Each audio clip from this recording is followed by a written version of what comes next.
Hello students, कैसे हो आप सभी। उम्मीद करता हूँ कि आप सभी बहुत अच्छे होंगे।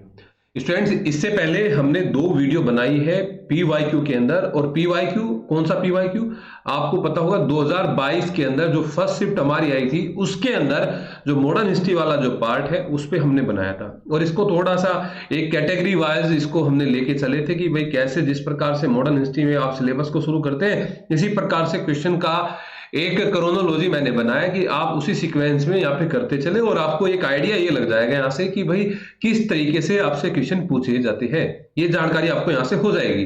तो आज उसी क्रम में तीसरी वीडियो ये मॉडर्न हिस्ट्री के पीवाईक्यू की फर्स्ट शिफ्ट के अंदर हमारी है।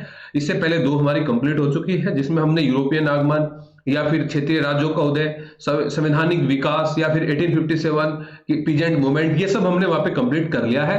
वहां पे हमने नरम दल गरम दल के बारे में भी हमने कंप्लीट कर लिया था। तो आगे देखिए कि कौन कौन से क्वेश्चन जो है शिफ्ट के अंदर आपसे पूछे गए थे। तो आपने जो बचा हुआ जो आपका समय है, लगभग मान के चलिए स्टूडेंट आज आपकी 22 जनवरी आपकी हो गई है और लगभग बताया जा रहा है कि एक महीने बाद इसी समय आपकी डेट अनाउंस हो जाएगी। तो लगभग मान के चलिए कि 27-28 फरवरी या मार्च के फर्स्ट वीक तक आपका एग्जाम होने की संभावना है। तो फिर भी आपके पास में अभी लगभग 40 दिन मान के चलिए, तो 40 दिन में आप बहुत कुछ कर सकते हैं स्टूडेंट। बिल्कुल ऐसा मत सोचिए। कई स्टूडेंट तो क्या हो जाता है कि जब एग्जाम की डेट आ जाती है तो हताश निराश होने लग जाते हैं और यही कोशिश करते हैं कि चलो जून वाला देंगे हम, तो है ना। फिर यही समस्या जून वाले के साथ में होगी, फिर यही समस्या दिसंबर वाले के साथ में होगी ना।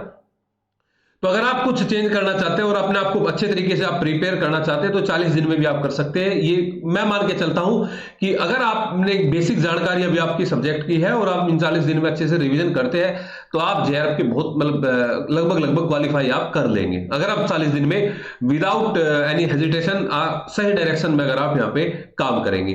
तो देखिए आज का फर्स्ट क्वेश्चन क्या था हमारा कि 1917 में महात्मा गांधी के 1917 में महात्मा गांधी के साथ चंपारण कौन नहीं गया था।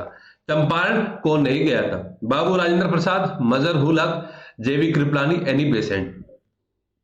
तो ज्यादा कहानी तो वही है कि बताएंगे तो लंबा समय लगेगा, लेकिन आपको जो टू द पॉइंट बात करनी है वो ये है कि भाई आपको ये पता होना चाहिए, कुछ फैक्ट मैंने आपको बताए हैं कि भाई ऐसे टॉपिक है वहां पे आपको एक एक नाम जानकारी होना चाहिए। जैसे कि चंपारण सत्याग्रह में आपको पता होना चाहिए राजेंद्र प्रसाद, मजर उल हक, जेबी कृपलानी ये तो थे ही। तो आपको पता होना चाहिए कि सीएफ एंड्रूज भी थे, या महादेव देसाई भी थे, या नरहरि पारीख भी थे, या फिर आप देखेंगे ब्रज किशोर प्रसाद भी थे। तो ऐसे कई सारे नाम जो आपको साथ में लेके चलने हैं, वो एक एक नाम यहां पे आपको याद होने चाहिए।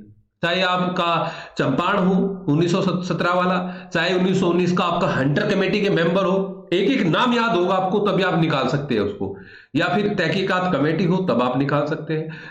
परिवर्तनवादी गैर परिवर्तनवादी है, या साइमन कमीशन के एक एक सदस्य कि लिबरल से ये, उदार लेबर से ये, या कंजर्वेटिव पार्टी से ये सदस्य, नेहरू रिपोर्ट का एक एक सदस्य है। अगर आप इस प्रकार से नहीं पढ़ रहे तो कर दीजिए शुरू लिखना, है ना भाई। मैं तो एक लिस्ट बनाऊंगा ये चंपारण की और यहाँ पे सारे व्यक्तियों के नाम लिख के देखूंगा कितने आते, दोबारा फिर उसको लिखेंगे। इसी प्रकार से हंटर कमेटी, तहकीकात कमेटी, परिवर्तन गैर परिवर्तन, साइमन कमीशन, नेहरू रिपोर्ट, या गोलमेज सम्मेलन में भाग लेने वाले व्यक्ति, है ना। ये अपने नाम इनके बनाने पड़ेंगे, इनके नाम आपने अलग अलग करने पड़ेंगे। ठीक है, आपको बहुत समय मिलेगा जब जेआरएफ निकल जाएगा, आप कॉन्सेप्चुअली पढ़िए स्टूडेंट से, बट ये थोड़ा फैक्ट पे भी आप ध्यान देना पड़ेगा। तो एनी बेसेंट इसकी सदस्य नहीं थी। एनी बेसेंट आपसे ऑप्शन में इसलिए दे दी गई क्योंकि 1917 में आप जानते हैं कि कांग्रेस की अधिवेशन की जो अध्यक्षता की थी वो एनी बेसेंट ही थी। अध्यक्षा जो थी वो एनी बेसेंट ही थी। कलकत्ता के अंदर ये अधिवेशन हुआ था और इस समय में ये एक आयरिश जो महिला थी जिनको जो है कुछ जो हमारे ये इनके द्वारा होम रूल लीग की शुरुआत की गई बाल गंगाधर तिलक के द्वारा, और इनके द्वारा दोनों की अपनी अलग अलग संस्थाएं थी, इनके द्वारा चलाई गई होम रूल लीग। इनको कुछ व्यक्ति जो थे वो आयरिश ब्राह्मणी भी बोलते थे, जैसे कि जो समाज सुधारक दलित मूवमेंट में जो जुड़े हुए थे भाई नारायण गुरु वगैरह, वो इनको आयरिश ब्राह्मणी के नाम से जानते थे कि ये जो है इन्होंने दोबारा से ब्राह्मण धर्म को बढ़ावा दे रही थी, वेदों की बात कर रही थी।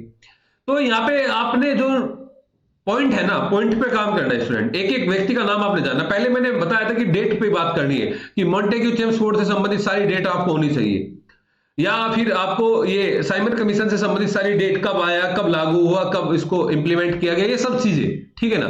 तो एनी बेसेंट जो है ये चंपारण में महात्मा गांधी के साथ में नहीं थे। और इसके अलावा फिर आप देखेंगे कि जो है कई सारे पीजेंट मूवमेंट हुए, तो उनमें से क्वेश्चन ये हमारा आया था चंपारण मूवमेंट। आप जानते हैं 1857 के बाद में ही शुरू हुई थी लगभग नील आंदोलन से। तो नील आंदोलन आपका हुआ 1857 में, पावना हुआ, पावना के बाद में आपने देखा दक्कन विद्रोह हुआ, फड़के विद्रोह हुआ, फड़के के बाद में बिजोलिया देखा, बिजोलिया के बाद में चंपारण देखा। मैं चंपारण पे रोक देता हूं, आगे की क्रोनोलॉजी, चंपारण के बाद की क्रोनोलॉजी किसान आंदोलन की, चाहे इसमें आपका खेड़ा हो, अवध हो, एका हो, बिचो ये बारदोली हो, तेभागा हो, तेलंगाना हो, ये बकास्त हो, कोई भी हो, आपको एक बहुत ही सुंदर सी एक क्रोनोलॉजी जो है आपकी, आपने इसकी तैयार करके कमेंट में शेयर करनी है। जो स्टूडेंट सीरियसली पढ़ रहा है तो वो जरूर करेगा। ठीक है, नेक्स्ट क्वेश्चन पे बढ़िए। नेक्स्ट क्वेश्चन देखिए भाई, क्या था आपका कि अहोम की सेना गोट्स के द्वारा पाइकों के संगठन से शक्ति प्राप्त करती थी, जिसका प्रत्येक सदस्य सम्मिलित रूप से कम कितने महीने की सैन्य सेवा के लिए उत्तरदायी था। पहली बात तो आपको ये पता होना चाहिए अहोम क्या है। ये अहोम कहां है, ये राज्य कहां, किस राज्य की बात कर रहे हैं आप, अहोम राज्य की बात कर रहे हैं। अभी आप नवंबर के अंदर बहुत ही चर्चित मामला रहा। एक चीज और आप यहां पे ध्यान में रखिए स्टूडेंट, मैं आपको बताता हूं, तत्कालीन स्थिति को देखते हुए आपने उन क्वेश्चन पे, उन पार्ट पे ज्यादा फोकस करना है जो इस समय में करंट से रिलेट करती है वो घटना। चाहे अहोम की बात हो, अहोम के बारे में मैं थोड़ी डिटेल बता देता हूं, फिर उसके बाद आपको खुद लगेगा। अभी आपने देखिए कि अभी आप देखिए कि हमारा 23 नवंबर से लेकर 23, 24 और 25 नवंबर जो अभी हमारा 2022 गया है, यहां पे हमने एक प्रोग्राम यहां पे सरकार के द्वारा लॉन्च किया गया। क्या लॉन्च किया गया है? एक नाम आता है लचित बोरफुकन, एक नाम आता है लचित बोरफुकन। ये नाम ध्यान से सुन लेना, हो सकता है कि आपसे एग्जाम में पूछा जाए। लचित बोरफुकन, क्या कौन है ये लचित बोरफुकन?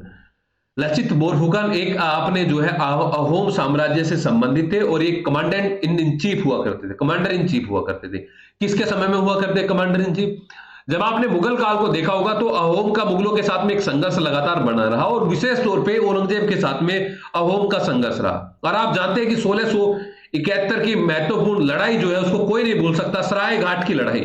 आप देख लीजिए, ये वाला क्वेश्चन भी उसमें आपकी क्रोनोलॉजी में आएगा कि सराय घाट की लड़ाई, क्योंकि औरंगजेब की जो घटनाएं आपको आएगी कि सती प्रथा के संबंध में, जजिया के संबंध में, या ये उसमें गायन के संबंध में आपका आएगा, तो सराय घाट भी वहीं पे आ जाएगा। सराय घाट की लड़ाई हुई थी जिसमें डटकर सामना लचित बोरफुकन की सेना ने यहां पे किया था।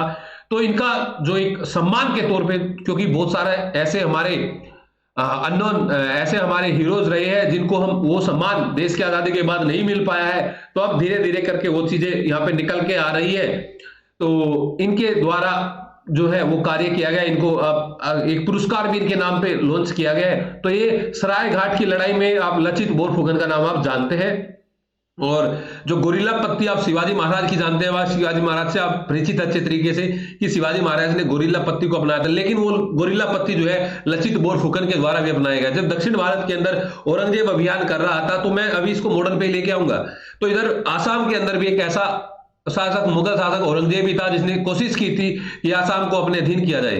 अदरवाइज जब कश्मीर की बात करें, दक्षिण की बात करें, शुरुआती समय में बाबर हुमायूं के द्वारा तो किया नहीं गया, अकबर के समय में भी जो है कभी जो है आसाम वगैरह पे नहीं, तो आसाम को अपने कंट्रोल में लेने के कार्य जो है औरंगजेब के द्वारा। ये जो अहोम साम्राज्य है, ये अहोम साम्राज्य की स्थापना जो है 13वीं शताब्दी के अंदर हुई थी, 13वीं शताब्दी के अंदर हुई थी। हम मॉडर्न हिस्ट्री में क्यों पढ़ते हैं? मॉडर्न हिस्ट्री के अंदर इसका अहोम के अंदर एक विद्रोह हुआ था जिसको आप अहोम विद्रोह के नाम से जानते हैं, और ये विद्रोह आपका 1828 से लेकर 1833 के बीच में हुआ था। 1828 से लेकर 1833 के बीच में हुआ था। और इसके जो नेता थे वो नेता थे गोमधर कुंवर। कौन थे इसके नेता? गोमधर कुंवर। जहां पे आप ये किसान और जनजातीय आंदोलन आप पढ़ते हैं, वहां पे आपका आएगा अहोम विद्रोह, जहां पे आप अहोम, खासी, मुंडा, संथाल, भील वगैरह, काछी, ये जो आप पढ़ते हैं ना, वहीं पे गोमधर कुंवर, अहोम विद्रोह 1828 1833। तो ये चीजें आपने यहाँ पे याद रखना। एक क्वेश्चन 2020 में असम से संबंधित आपसे आया था, बुरंजी कथाएं वहां की जो हुआ करती। तो भाई ये चीजें आप जानते भी है कि दोबारा से अब थोड़ा अगर काम होगा हिस्ट्री के अंदर, मिडिवल हिस्ट्री में थोड़ा चेंज होगा, तो जो हिंदू धार्मिक जो साम्राज्य हिंदू हुआ करते दक्षिण के अंदर या पूर्वोत्तर भारत के अंदर, उनको ऐड किया जाएगा। तो आप करिए काम, थोड़ा विचारधारा के संबंध में भी आप लोग जो है काम करिए इस पे। तो इसका जो ये कितने महीने की सेना देने के लिए उत्तरदायी थे सेवा में? तो 12 महीने। तो ये 12 महीने से 12 महीने की। ठीक है, नेक्स्ट आप देखिए कि सिंह सभा आंदोलन के बारे में कौन सा कथन सही है। सिंह सभा आंदोलन के बारे में कौन सा कथन सही है? तो आप देखिए, इसकी स्थापना 1873 में हुई थी। इसकी स्थापना 1873 में हुई थी। आप जानते हैं सिंह सभा की स्थापना 1873 में हुई थी। स्थापना आपने देखा, जैसे कि आपने अभी पीछे क्वेश्चन आया था जो हम पिछला पाठ कर रहे थे, आर्य समाज की स्थापना, वहां 1875 की जगह कुछ और दिया गया था।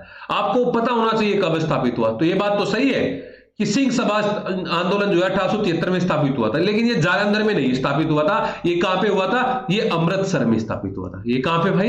ये अमृतसर में स्थापित हुआ। तो दूसरा ऑप्शन गलत है, दूसरा ऑप्शन गलत है। और आप अगर मोटी मोटी बात ये देखेंगे, आपने ये बताया कि ये अमृतसर के अंदर स्थापित हुआ है, तो आप यहां से ऑप्शन नंबर 1 हटा सकते हैं, ऑप्शन नंबर 2 हटा सकते हैं, ऑप्शन नंबर 3 हटा सकते हैं, क्योंकि तीनों के तीनों में ही दूसरा ऑप्शन यहां पे दिया गया है और ये स्थापना जालंधर में नहीं अमृतसर में हुई थी। तो आप बताइए, अगर आपको नहीं पता है कि इसकी योजना सिख समुदाय से में आधुनिक शिक्षा के माध्यम से पश्चिमी प्रबोधन के लाभों को प्राप्त करना था, सही है। इसने ईसाई मिशनरियों और हिंदू पुनरुत्थानवादियों के धर्मांतरणकारी गतिविधियों का सामना किया, सही है।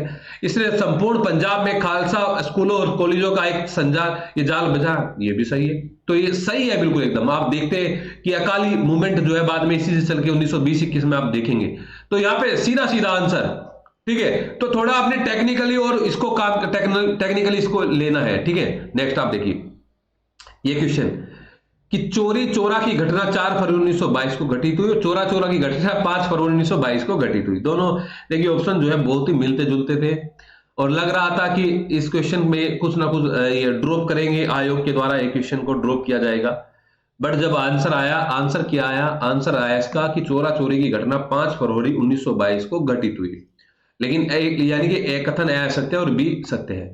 लेकिन जब आप बुक में पढ़ते हैं तो आप देखते हैं कि 4 फरवरी को घटित हुई थी और फिर ये 5 और 4 दोनों का नाम लिया जाता है। लेकिन जो आयोग ने जो माना है, आयोग के द्वारा आंसर भाई 5 फरवरी वाला माना है, ए असत्य बी सत्य माना है।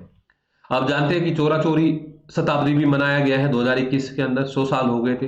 गोरखपुर के अंदर ये एक जगह पड़ती है, गोरखपुर के अंदर, तो वहां पे ये घटना घटी थी। वहां पे जब ये जुलूस निकाल रहे थे, और जुलूस कहां पे निकाल रहे थे अगर जुलूस की बात पूछे तो मुंडेरा बाजार के अंदर।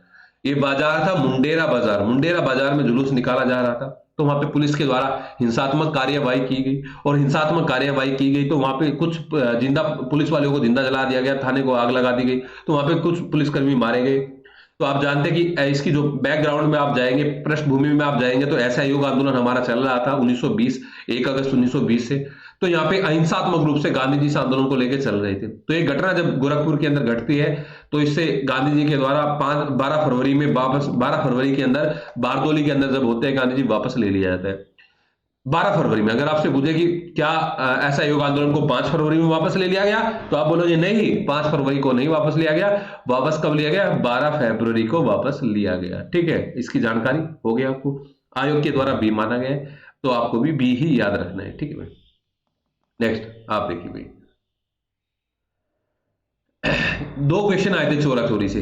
ये करंट से रिलेटेड टॉपिक है, तो आप देख रहे हैं ना, जो करंट से रिलेटेड टॉपिक है उससे लगातार क्वेश्चन बन रहे हैं कि चोरी चोरा घटना 1920 के वर्ष में विचारित स्वराज प्राप्ति में विलंब के लिए उत्तरदायी ठहराई जाती है और स्वराज का विचार स्पष्टता परिभाषित नहीं था, जैसे कि बहुत से समकालीनों द्वारा इसका दावा किया जाता है। आप जानते हैं कि 1920 में जब ऐसा युग आंदोलन को शुरू किया गया, इसकी बैकग्राउंड ये थी कि भाई इधर खिलाफत मूवमेंट स्टार्ट हो गया था, इधर तुर्की के खलीफा का डर इनको लगातार सता रहा था मुसलमानों को। इधर अगर आप जलियांवाला बाग जो घटना आप देखते हैं कि वहां पे 13 अप्रैल 1919 को जो नरसंहार जलियांवाला बाग अमृतसर के अंदर हुआ, वो वाली चीजें, या काला कानून जो अंग्रेजों के द्वारा लाया गया, अब बिना अपील, बिना वकील, बिना दलील, या 1919 का एक्ट आप देखते हैं, कई सारी चीजें आप देखते हैं जिसके लिए ऐसा युग आंदोलन शुरू हुआ। लेकिन आप एक चीज ये भी देखिए कि 1919 में 2 बार जो है कांग्रेस का अधिवेशन हुआ। एक अधिवेशन तो आप नॉर्मली जानते हैं, ईयरली अधिवेशन, जो वार्षिक अधिवेशन दिसंबर के माह में होता है, लेकिन एक स्पेशल अधिवेशन और दिसंबर 1920 में हुआ, जिसकी अध्यक्षता जो है लाला लाजपत राय के द्वारा की गई, जो पहला व्यक्ति जो गृह दल का था जिसने कांग्रेस की अध्यक्षता की। तो वहां पे क्या हुआ कि शुरुआती समय में चित्तरंजन दास ने भी इसका विरोध किया था। चित्तरंजन दास यानी कि स्वराज पार्टी वाला, जो बाद में स्वराज पार्टी स्थापित होगी 1923 में, तो चित्तरंजन दास ने विरोध किया था। मोतीलाल नेहरू ने भी शुरुआती समय में विरोध किया था। तो यहाँ पे देखिए कि चोरी चोरा घटना 1920 के वर्ष में विचारित स्वराज प्राप्ति में विलंब, इनके विलंब यहाँ पे, और इनकी मांग क्या थी, ये क्या बोल रहे थे चित्तरंजन दास और मोतीलाल नेहरू, ये चुनाव के अंदर भागीदार होना चाहते थे, पार्टिसिपेट करना चाहते थे चुनावी माहौल के अंदर, और जो है उसमें 1919 के अधिनियम के तहत में, लेकिन ये शुरुआती समय मना कर दिया गया। आगे चलकर आप देखेंगे कि इन्होंने कांग्रेस के अंदर ही जो है स्वराज पार्टी स्थापित की थी। तो ये विलंब था, चोरा चोरी की घटना, इसका विलंब। अगर आपको बेसिक कॉन्सेप्ट यहाँ पे जानकारी होती तो आप इसको सही लगा लेते कि ये थोड़ा इसके अंदर विलंब हुआ, और ये इसकी सही व्याख्या भी कर रहा है यहाँ पे। ठीक है, दोनों पढ़ेंगे तो कुछ क्वेश्चन कॉन्सेप्ट के साथ में, कुछ क्वेश्चन फैक्ट के साथ में आपका ये चीजें कवर होता चला जाएगा। नेक्स्ट आप देखिए, द इंडियन सैंडहर्स्ट कमेटी किस अन्य नाम से जानी जाती थी? द इंडियन सैंडहर्स्ट कमेटी किस अन्य नाम से जानी जाती थी? Peel committee, McDonald committee, Screen committee, Hunter committee. आप देखिए, पील कमेटी सेना से संबंधित थी, मैकडोनाल्ड आयोग अकाल से संबंधित था, हंटर कमेटी शिक्षा से संबंधित थी। अगर आप इन कमेटी पे काम करते हैं, जब भी मैं क्लास के अंदर आता हूं मैं एक ही बात बोलता हूं स्टूडेंट, कि जब आप अकाल आयोग की बात करें तो आप एक साथ ही सारे के सारे अकाल आयोग कर लीजिए। स्मिथ समिति बनी थी, स्मिथ समिति के बाद में आपका कैंपबेल आयोग आया था, आयोग या कमेटी कुछ भी बोल सकते हैं। फिर आप देखते हैं स्ट्रेची आयोग आया था, फिर आप देखते हैं मैकडोनाल्ड आयोग आया था, फिर आप देखते हैं कि हमारा ये मैकडोनाल्ड आयोग के पहले एक हमारा वो आता है, ये आप बताना कमेंट में क्या आएगा, मैं अभी दिमाग से निकल गया। जो ये हमारे इसके एल्गिन द्वितीय के टाइम पीरियड पे आता है, मैकडोनाल्ड आयोग के पहले जो हमारा आता है, उसके बाद में लास्ट में जॉन वुडहेड आयोग आएगा वेविल के समय में। तो स्मिथ समिति, कैंपबेल समिति, ये हमारा स्ट्रेची आयोग और मैकडोनाल्ड आयोग और हमारा जॉन वुडहेड आयोग। एक आयोग छूट गया, वो आपने बताना। तो आपने अकाल आयोग से संबंधित सारा कंप्लीट कर दिया है। जब आप बात करेंगे सेना से संबंधित, तो सेना से संबंधित हो चाहे लोक सेवा से संबंधित हो, तो आपको पता होना चाहिए पील कमेटी तो चलो सेना के संबंध में थी 1857 के बाद में। उसके बाद में आप जो हमारे ये लोक सेवा के संबंध में भी हमारी 2-3 कमेटियां यहाँ पे बनती है, उनको आपने पता होना चाहिए। हंटर कमेटी ये शिक्षा के संबंध में बनी थी। हंटर कमेटी, हंटर आयोग शिक्षा के संबंध में बना था, और हंटर कमेटी जो बनी थी वो आप देखते हैं जलियांवाला बाग घटना के संबंध में बनी थी, जलियांवाला बाग घटना के संबंध में। और जो स्क्रीन कमेटी है ये सर एंड्रयू स्क्रीन के नाम पर बनी थी। सर एंड्रयू स्क्रीन यानी कि जो एक कमेटी बनी थी इसके अध्यक्ष थे, उन्हीं के नाम पे इसको स्क्रीन कमेटी के नाम से जाना गया। ये कमेटी कब बनी थी? ये कमेटी 1925 में बनी थी। क्यों बनी थी? कि थल सेना के संबंध में बनी थी, थल सेना में सुधार के संबंध में, भारतीयकरण हेतु उसको बनी थी। और इस कमेटी के जो सदस्य थे वो सदस्य थे चित्तरंजन दास, मोतीलाल नेहरू भी इस कमेटी के सदस्य थे, और मोहम्मद अली जिन्ना भी इस कमेटी के सदस्य थे। एक रामचंद्र राव नाम व्यक्ति थे, वो भी कमेटी के सदस्य थे। तो मोतीलाल नेहरू, ये भी पूछा जा सकता है कि कौन भारतीय स्क्रीन कमेटी के सदस्य थे, कौन भारतीय इंडियन सैंडहर्स्ट कमेटी के सदस्य थे, तो आप बोलोगे मोतीलाल नेहरू। मोहम्मद अली जिन्ना भी थे। और यहीं पे लगातार 1925 के बाद यहीं पे आप देखेंगे कि एक विश्वास जो स्वराज पार्टी के साथ में भारतीयों का बना हुआ था, जो एक जनाधार वाली पार्टी जो 1923 में हुआ करती थी, अब वो विश्वास यहां से टूटने लगा और लगातार इनका जो सत्ता है वो खिसकने लगी। तो ये इंडियन सैंडहर्स्ट कमेटी 1925 के अंदर थल सेना के संबंध में थी। स्क्रीन कमेटी के नाम से इसको जाना जाता है। ठीक है स्टूडेंट, नेक्स्ट आप देखिए। नेक्स्ट था आपका इंडियन नेशनल आर्मी, भारतीय राष्ट्रीय इंडियन नेशनल आर्मी आईएनए के बारे में कौन सा कथन सही है? कि आईएनए के आधारभूत रूप से संगठित करने का श्रेय रास बिहारी बोस को दिया जाता है। पहले तो यही पता होना चाहिए बोस या घोष, तो आपको पता होना चाहिए बोस। बोस आप पढ़ते हैं क्रांतिकारियों में, और घोष आप पढ़ते हैं उदारवादियों में, जो 1907 के सूरत स्प्लिट से संबंधित है, सूरत विभाजन से संबंधित है। तो बोस और घोष में कई बार यहाँ पे बोस की जगह घोष दे दिया जाएगा। ये बोस थे जो आपका जो षड्यंत्र जो बम कांड था उससे जुड़े हुए थे। बाद में देश छोड़ के चले गए थे अपना, और वहां पे बाद में इन्होंने विदेश में रहकर इन्होंने इसका नेतृत्व किया। तो रास बिहारी बोस सही है। कैप्टन मोहन सिंह ब्रिटिश भारतीय सेना के अधिकारी थे, सही है। सुभाष चंद्र बोस ने आईएनए को पुनर्गठित किया, मैंने पिछले बारे में सुभाष के बोस के बारे में आपको एक्सप्लेन किया था। सुभाष बोस ने आजाद हिंद सरकार यानी कि स्वतंत्र भारत के लिए अस्थायी सरकार का गठन किया, जहां पे प्रधानमंत्री, राष्ट्रपति सभी की नियुक्ति हुई। और भारत की ब्रिटिश सरकार ने पकड़े गए आईएनए सिपाहियों पर ब्रिटिश सम्राट के विरुद्ध युद्ध छेड़ने का मुकदमा चलाया, जिसको आप लाल किले मुकदमे के नाम से जानते हैं, जिसमें जवाहरलाल नेहरू, भोला भाई देसाई और कई व्यक्तियों के द्वारा इसमें जो है बचाव पक्ष में कार्य किया गया, जहां पे जो शाहनवाज और ढिल्लो वगैरह इन पे मुकदमा चलाया गया था, जिसमें भारतीयों के द्वारा भी सहानुभूति प्रकट की गई थी। आप जानिए यहाँ पे इन व्यक्तियों को फांसी की सजा हुई थी, और भारतीयों ने जब इसमें इंटरफेयर, तो यहाँ पे जो है वायसराय के द्वारा, वेवेल के द्वारा विशेषाधिकार का प्रयोग करके इनकी सजा को माफ किया गया। ठीक है, तो पांचों के पांच ऑप्शन यहाँ पे आपके सही है भाई। नेक्स्ट आप देखिए, नेक्स्ट है कि इनमें से फरवरी 1943 में वायसराय की कार्यकारी परिषद में के किन सदस्यों ने वायसराय की कार्यकारी परिषद के किन भारतीय सदस्यों ने इस्तीफा दे दिया था? किन भारतीय सदस्यों ने? इंपॉर्टेंट क्वेश्चन है, अच्छा क्वेश्चन है, तो आपको पता होना चाहिए। एमएस गनी, एमआर जयकर और एचपी मोदी, इन तीनों व्यक्तियों ने इस्तीफा दे दिया, फर्स्ट सेकंड और थर्ड। फर्स्ट, सेकंड और थर्ड। आप जानते हैं सुचेता कृपलानी, ये इससे जुड़ी हुई थी भारत छोड़ो आंदोलन से, 1947 की बात है। और आप देखते हैं कि 1940 में जो अगस्त प्रस्ताव आया था 1940 में, उसमें बात बोली गई थी कि अगर आप मान लेते हैं हमारी इस प्रस्ताव को, तो यहाँ पे भारतीय जो वायसराय की जो कार्यकारी परिषद है, इस कार्यकारी परिषद में भारतीयों की संख्या को बढ़ावा दिया जाएगा। हालांकि अगस्त प्रस्ताव को नहीं माना गया, उसके बाद में क्रिप्स मिशन आया था, वही एज इट इज बातें क्रिप्स मिशन भी लेके आया था। तो यहाँ पे तीनों व्यक्तियों के नाम, ये याद करने वाली चीज है, आप देख लेना भाई। नेक्स्ट पे अब ये क्रोनोलॉजी का क्वेश्चन है, अक्सर आता है, अक्सर जो 1942 के बाद की घटना और 1947 से पहले की घटना, ये क्रोनोलॉजी में अक्सर आपसे पूछी जाएगी, या तो लाइनिंग में पूछी जाएगी, या आपसे मैचिंग में पूछी जाएगी, या कैसे भी करके आपसे यहां से क्वेश्चन बनता ही बनता है, ठीक है ना। तो शिमला सम्मेलन 1945, जून 1945। बंबई में नौसैनिक विद्रोह, तो आप बोलेंगे फरवरी 1946 में नौसैनिक विद्रोह। कैबिनेट मिशन का भारत आगमन, तो आप बोलेंगे मार्च जून 1946 में।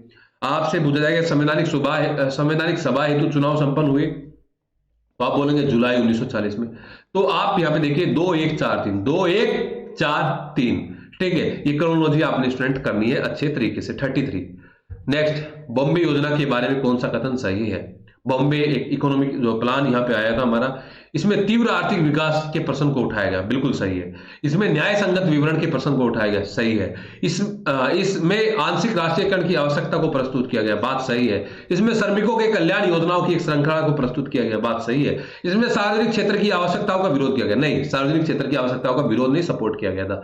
तो 1 2 3 4, 1 2 3 4 सही है। आपसे क्वेश्चन मेरा है कि बॉम्बे योजना में जो सदस्य शामिल थे, उन सदस्यों का नाम आपने कमेंट में आंसर करना है अपनी, कौन कौन सदस्य बॉम्बे प्लान से जुड़े हुए थे। नेक्स्ट, अदरवाइज फिर मैं बताऊंगा आपको। नेक्स्ट, ये 2 क्वेश्चन हमारे फिल्म पे चलचित्र से संबंधित आए थे, और इस फिल्म चलचित्र के संबंध में हमारे एक स्टूडेंट है अनीस अग्रवाल, उन्होंने एक बहुत ही शानदार वीडियो बनाई है, मैं लिंक शेयर करूंगा कोशिश में, तो वहां पे डिटेल देख लेना, वहां से अक्सर क्वेश्चन आपसे घूम के आ जाएगा, ठीक है। फिल्म साहूकारी पक्ष, भारतीय सहलक मूक संबंधित फिल्म, पहली फिल्म थी। ये किसानों के शोषण के संबंध में थी, ये छूट गया, किसानों के शोषण के संबंध में थी, बात सही है यहाँ पे। दूसरा, फिल्म ये तुकाराम है, संत तुकाराम, यहाँ पे छूटा हुआ, संत तुकाराम ने 1934 को वेनिस फिल्म उत्सव की 3 सर्वोत्तम फिल्मों से एक माना था, बात सही है। फिल्म नया संसार जो है 1943 में एक निडर पत्रकार के व्यक्ति की स्वतंत्रता के अपने अधिकार की रक्षा के लिए संघर्ष करते दिखाया गया, बात सही है। और फिल्म डॉक्टर कोटनीस की अमर कहानी 1940 जापान भेजे गए भारतीय चिकित्सा मिशन के कार्यों के बारे में गलत। और दूर हटे हुए दुनिया वालों हिंदुस्तान हमारा है, ये किस्मत फिल्म का था 1940 में। तो इसका डिटेल एक्सप्लेनेशन वीडियो में आप देख लेना, वहां पे मिल जाएगा आपको। 1 2 3 5 इसका सही है, ठीक है। और देखिए लास्ट क्वेश्चन मॉडर्न हिस्ट्री का 36 क्वेश्चन है, हालांकि 22 लिखा गया है यहाँ पे, 36 क्वेश्चन है, ठीक है। और इसके अलावा 36 के अलावा 5 क्वेश्चन पैराग्राफ के भी थे। तो आप देखिए मॉडर्न हिस्ट्री का एवरेज जो है 41 क्वेश्चन आपके बने थे कि 1927 में भारतीय चलचित्र समिति के अध्यक्ष के तौर पर किसको नियुक्त किया गया था? भारतीय चलचित्र समिति के अध्यक्ष के तौर पर किसको नियुक्त किया गया था? तो आप बोलोगे टी रंगाचार्य को, टी रंगाचार्य को नियुक्त किया गया था, दोनों संबंधित चलचित्र से संबंधित थे। तो स्टूडेंट आप एक पूरी की पूरी मॉडर्न हिस्ट्री का आप फर्स्ट शिफ्ट की एक यात्रा आप कर गए हैं कि कहां से कहां तक क्या क्वेश्चन आया, किस टॉपिक से क्या क्वेश्चन आया है। मुझे उम्मीद है कि आपको ये वाला सेशन बहुत अच्छा लगा होगा, तीनों के तीनों पार्ट का। अब मैं आपको जो है इसके बाद में आपको जो ये मिडिवल हिस्ट्री, जो इस शिफ्ट का जो मिडिवल हिस्ट्री है, वो मिडिवल हिस्ट्री वाला पार्ट आपको कराऊंगा। वहां पे आप देखना पहले वही क्रोनोलॉजी में दिल्ली सल्तनत में क्या क्या पूछे गए, विजयनगर बहमनी से क्या आया, क्षेत्रीय राज्यों से क्या आया, भक्ति सूफी से क्या आया, और इसके साथ में आपका जो है लास्ट में हमारा यानी कि मुगल काल से क्या आया। अगर आपको अच्छा लगे प्लीज वीडियो को कमेंट और शेयर जरूर कीजिएगा। Thank you students.